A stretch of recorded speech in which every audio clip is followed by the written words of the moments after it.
Secretary West, Sri Tanmay Lal, on the visit of the President of European Commission, who is also accompanied by the College of Commissioners.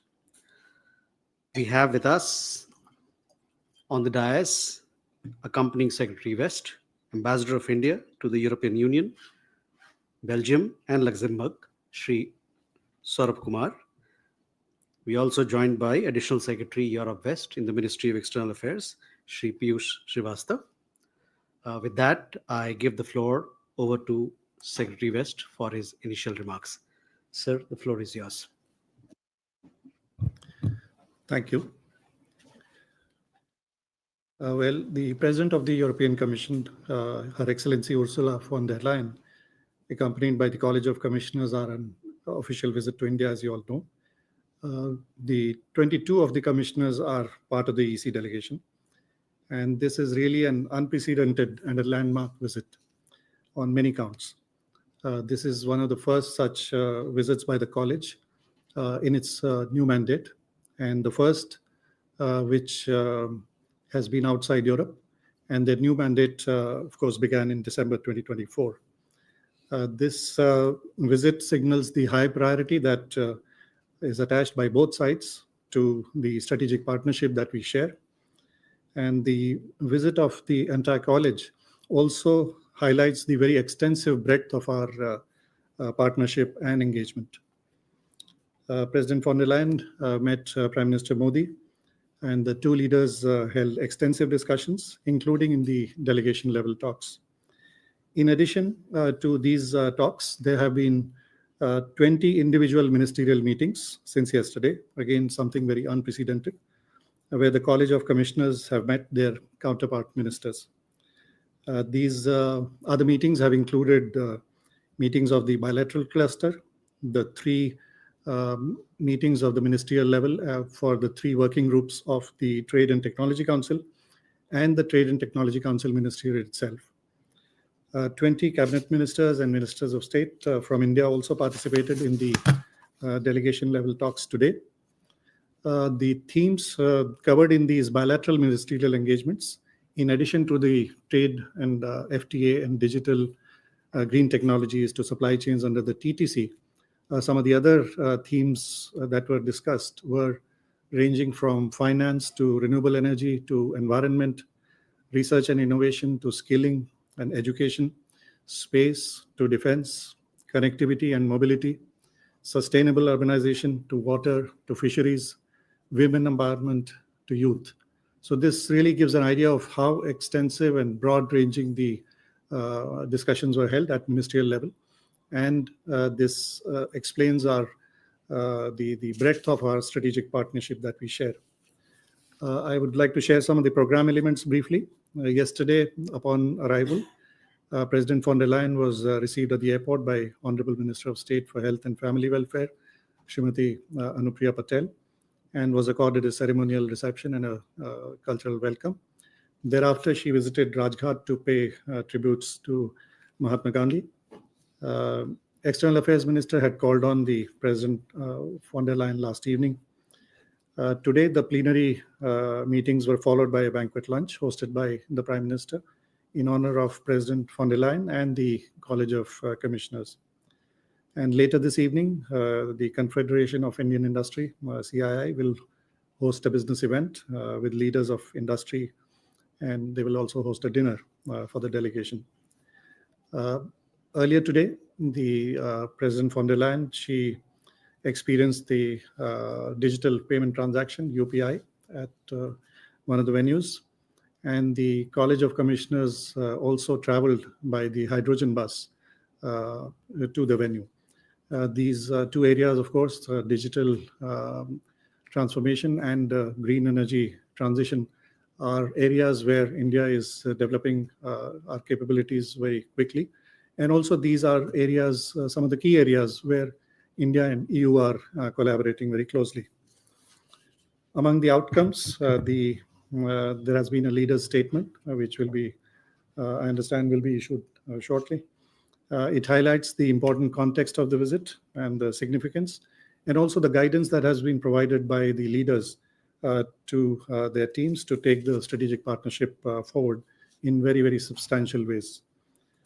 Some of the key outcomes relate to trade, investment, technology, mobility, connectivity, defense, and these broad themes. In a major outcome, the leaders have directed their teams that the India-EU FTA should be concluded within the year. This is, of course, a very important outcome as negotiations have been ongoing on this aspect. There has also been very clear progress on the different working groups under the Trade and Technology Council. These working groups, just to refresh your memory, the themes are from strategic technologies, digital governance, and digital connectivity. That is working group 1. Then green and clean energy technologies, and that is the working group 2. And trade, investment, and resilient value chains is the theme of the working group 3. And there has been very extensive discussions and progress in all 3 of these tracks. On technology further, there has been progress in the implementation of the MOU on semiconductors, from boosting supply chains to facilitating talent exchange and skilling. And also there has been MOU between the Bharat 6G Alliance and EU 6G Smart Networks and Service Industry Associations, and extensive discussions were held on taking these cooperation forward. There is also a deepening collaboration between the India AI Mission and the European AI Office.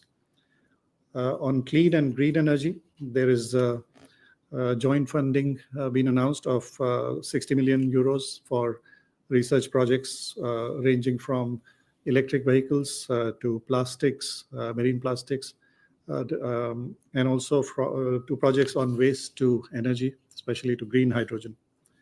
There has been progress on the 3rd phase of the work plan on clean energy and climate partnership that India and EU share.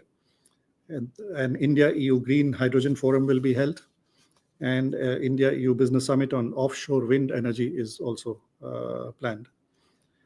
Another area of collaboration, important collaboration, has been connectivity.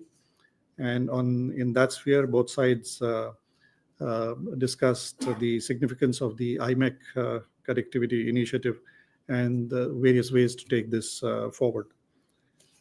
On the defense and security domain, especially maritime security, the EU has decided to join India's Indo-Pacific Ocean Initiative, IPOI, and EU is also joining as an observer or a dialogue partner in the IORA initiative.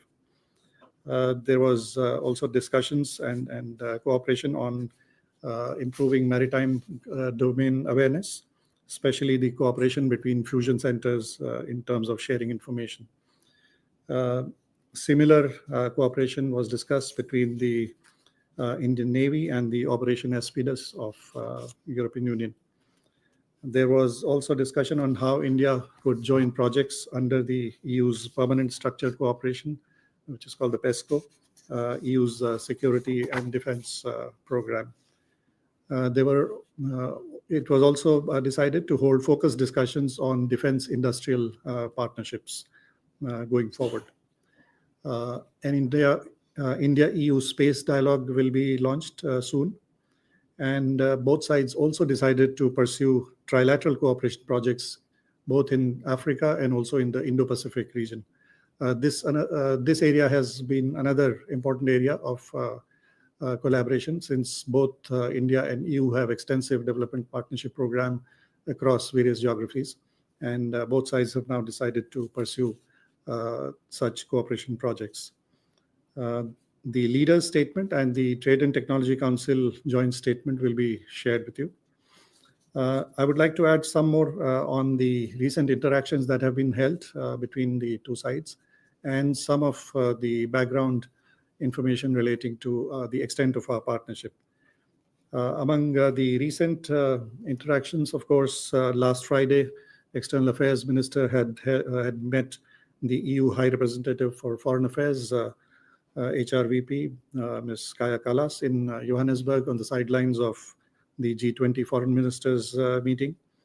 Last month, Commerce and Industry Minister had traveled to Brussels to hold detailed talks on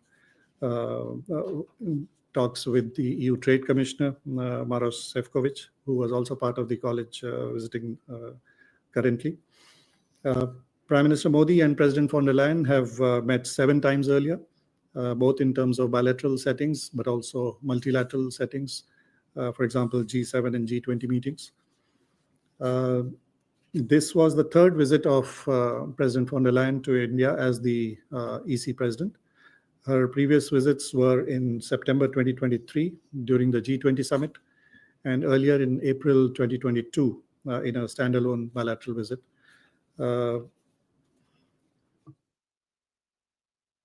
In recent months, for example, if we just look at last 18 months, there have been more than 110 interactions at the head of state, head of government, and ministerial level between India and Europe.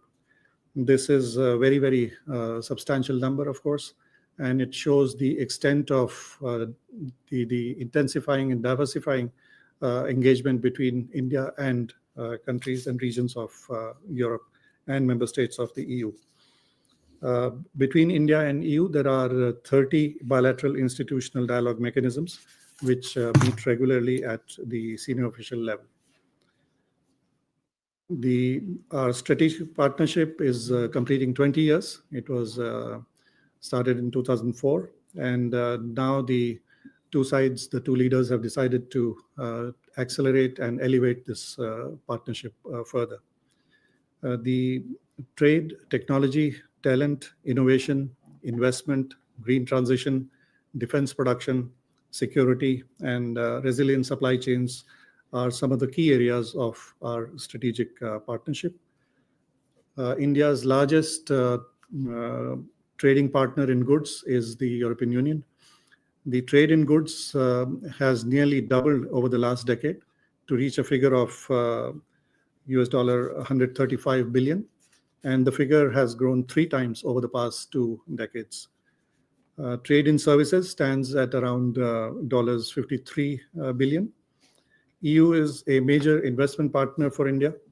EU's collective FDI into India is nearly $120 billion since the year 2000. And India's investment into the EU is also growing, and it is now estimated at around US $40 billion. If we look at the business cooperation, there are an estimated 6,000 companies from EU countries which have active business presence in India. And similarly, around 1,200 Indian companies are estimated to have business presence in EU countries. So this is a very, very substantial trade, investment, and business partnership that we share. Another very important element is the people-to-people contact. The Indian diaspora in the European Union continues to grow. It is estimated at around 1.65 million currently. And this includes 120,000 Indian students as estimated. So these are some of the numbers that give you the extent of the close strategic partnership that we share. And as I mentioned, in the outcomes today, the areas were really trade in terms of the announcement on the timelines for FTA, the concrete progress achieved in the Trade and Technology Council among various technology tracks ranging from artificial intelligence to semiconductors to quantum computing, high-performance quantum computing, the connectivity relating to IMEC initiative, the EU's joining of IPOI, Indo-Pacific Ocean Initiative, the push on green hydrogen, and the furthering of cooperation in the sphere of space cluster. So these are some of the areas that have that are really taking this strategic partnership forward. And as I mentioned, this has been really historic and unprecedented in terms of the the range of interactions that were held at the same time at the leaders level and also at the ministerial level, with 22 commissioners from the EU traveling to India and 20 ministers taking part in the delegation level talks, and also 20 bilateral meetings over the last 1.5 days. So this will be completing my initial briefing. We are now open for questions. Okay, so Ayushi first. We'll take three questions. So this is Ayushi from MEA. I just wanted to know how much was Russia-Ukraine discussed between the two leaders, and also was there any discussion on the enforcement of EU sanctions on Russia? Sudhi. So thank you, Shiviranjan from Bloomberg. Two questions, sir. One, in the free trade agreement, when setting the date, did the two leaders or the two sides have any discussion on spirits, motor vehicles export? Because that is one of the issues that has been stalling this entire issue. And if so, has there been any commitment from either side to look into it? And on the IMEC, sir, was Israel-Gaza war discussed, and any chance of relooking at the routing of IMEC? Shubham. Hi, sir. Shivam from Reuters. Was the carbon border mechanism discussed at all in terms of the EU, and could there be any possibility of any flexibility for India in that?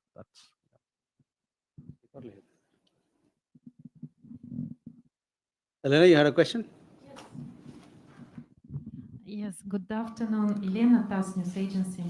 I wonder in what form European side raised the issue of sanctions, and as we saw in the media, there were a lot of publications with the reference to European sources that during this visit, the delegation from EU will raise this issue, sanctions against Russia. So in what form does the European side raise this issue, and how do you react to their form of, do you feel some kind of pressure from their side on this particular issue? Okay, Thank you. Thank you. Sir. We'll come back for more questions. You can take these questions. Okay, so CBAM. Well, CBAM, of course, is a concern for a large number of countries, especially in the global south. We have highlighted our concerns to our EU partners on a number of occasions. We have also noted that the EU has made some modifications to a CBAM framework to simplify some of the aspects. And we are examining the implications of that. And we hope that the concerns of the developing country partners will be taken into account and addressed suitably in any such scheme. On the FTA, of course, the two sides discussed there was a ministerial separate meeting, and also the main talks.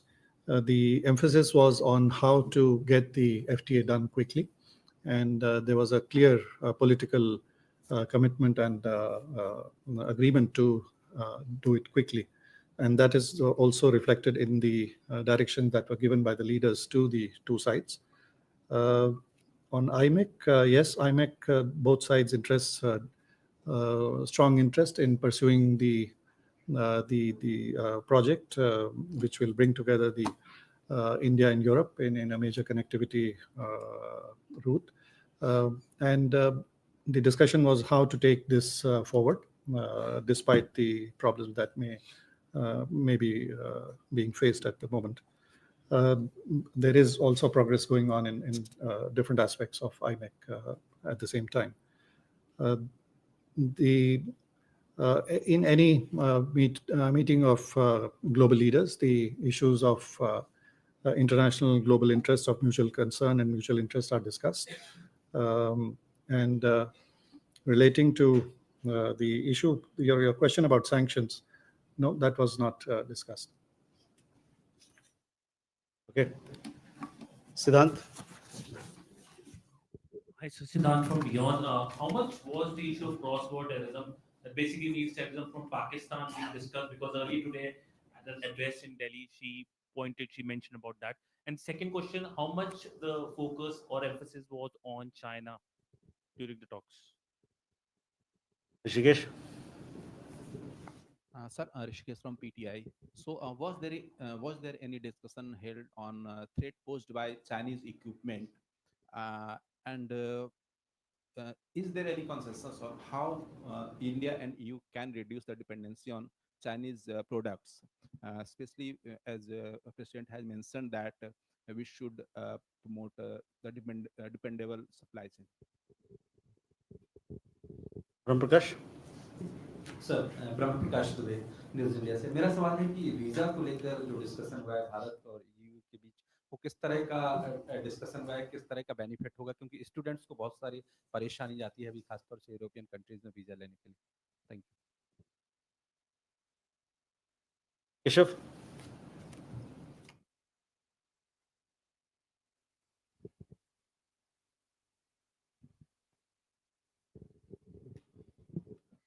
Thank you, sir. Keshav Padmanabhan from the print. Two questions. One, when you say that regional and global issues were discussed, were there any pointed discussions on the situation in our neighborhood with regards to Bangladesh?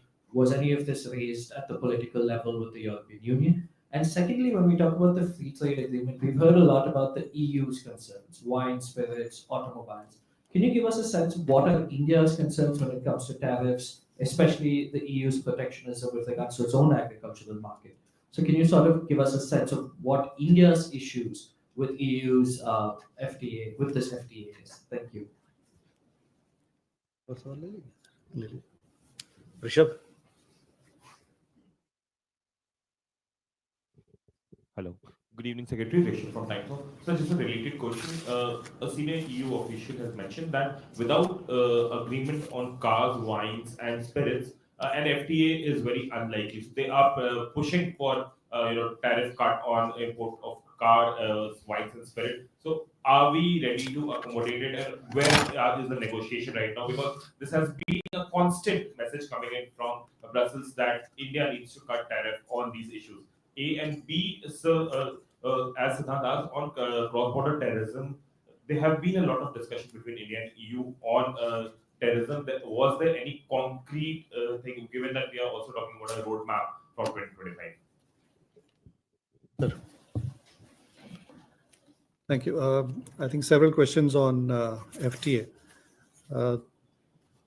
See, if I mentioned recently, last month, Commerce and Industry Minister had traveled to Brussels, where he held talks with his counterpart, Trade Commissioner Sefcovic. Trade Commissioner is here, part of the EU delegation.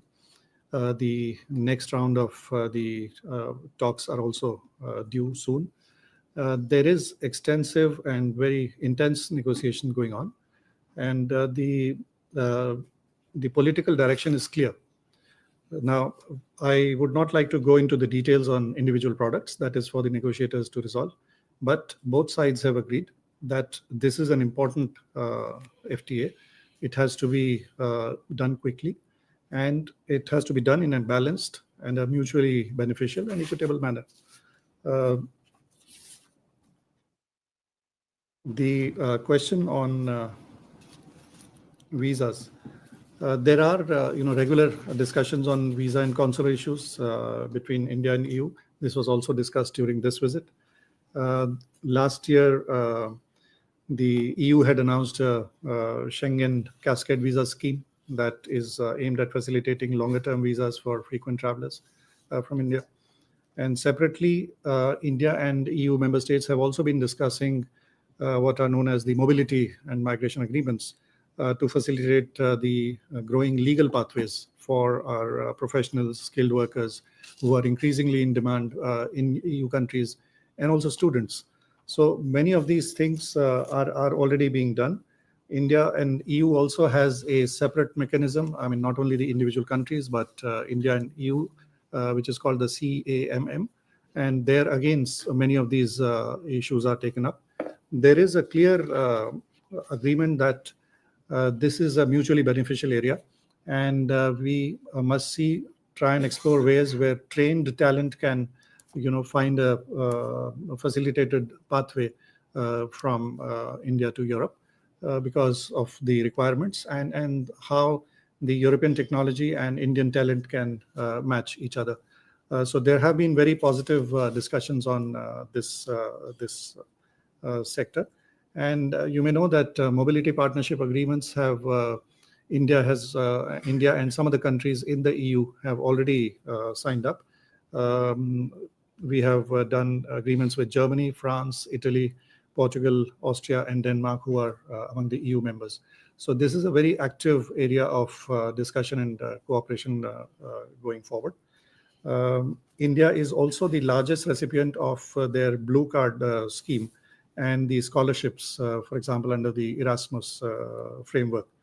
So we are very much looking forward to further facilitation of this area, which is in mutual interest.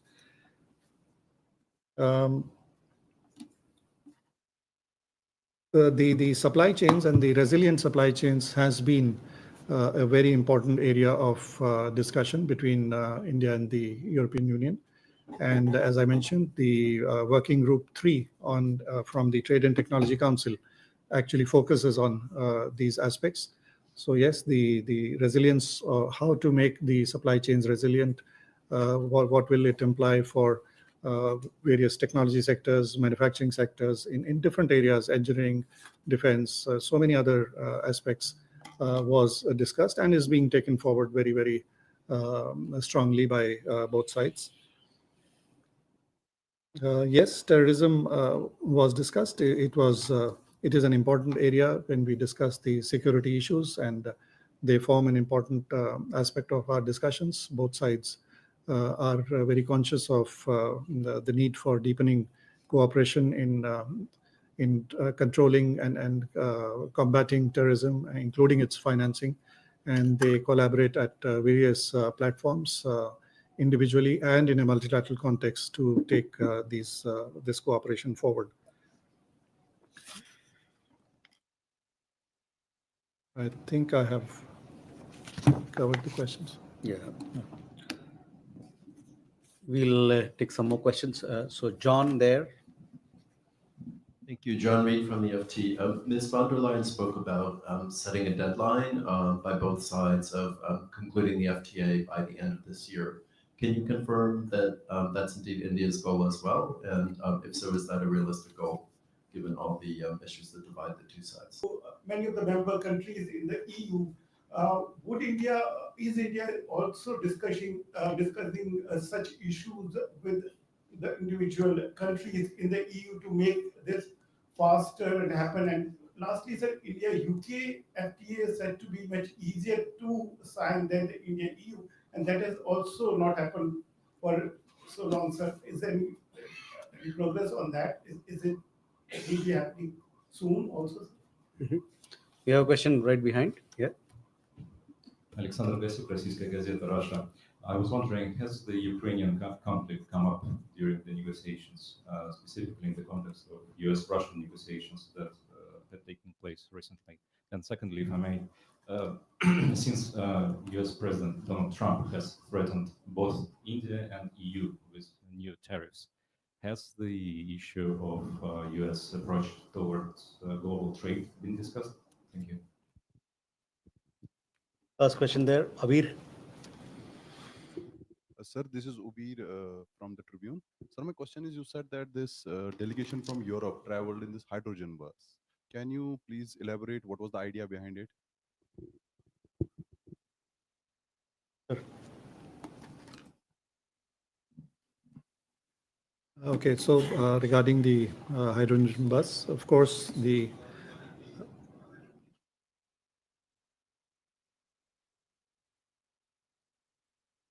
Thank you. Of course, the idea behind hydrogen bus was to show the extent of work that is ongoing in terms of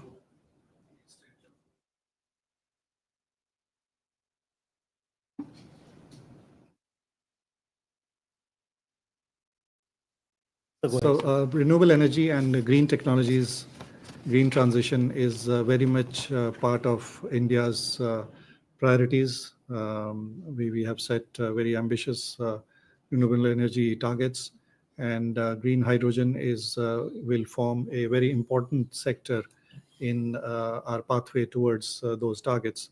And that is also one of the areas where Europe and India, EU and India, have a lot of expertise, technology, collaboration to share, which is ongoing. And this shows both the growing capabilities in terms of technology, its use for, in this case, public mobility in India, and the interest, this being an area of interest for both the sides. So that was the idea behind the bus ride. On the FTA, of course, the negotiations have been ongoing with when you have two large economies, two very diverse economies, and on one side, EU, which comprises of 27 member states. The negotiations will take time, but there has been a clear determination and clear decision by the leaders today that the FTA has to be finalized within the year. So there is no doubt upon that. This is also reflected in the leader's statement. And as you mentioned, it was also mentioned during the press remarks done by the leaders. So there is a clear direction available now, which is always helpful when the negotiators meet. It helps resolve many difficult questions sometimes, and we are very confident that this will be done. In terms of your question regarding various products, etc., that is a given. I mean, there are different concerns for both sides, always are in any negotiation, especially in trade negotiations. But as I said, now the decisive, clear mandate has been given by the leaders to their teams. On other global issues, as I mentioned, the global issues of mutual interest are always part of the discussions. But if you really see, this visit has been about the strategic partnership between India and EU and how to both elevate it and accelerate it going forward by the two sides. Just if you see the extent of the bilateral meetings that took place, 20 ministerial bilateral meetings, 20 ministers and 22 commissioners being there during the talks. So the focus was clearly and very firmly on what India and EU are doing together and what we can do together and how we can further, deepen this partnership going forward. So that was the focus of this visit. Thank you, sir. With that, ladies and gentlemen, we come to the close of this press briefing. Thank you very much for your participation.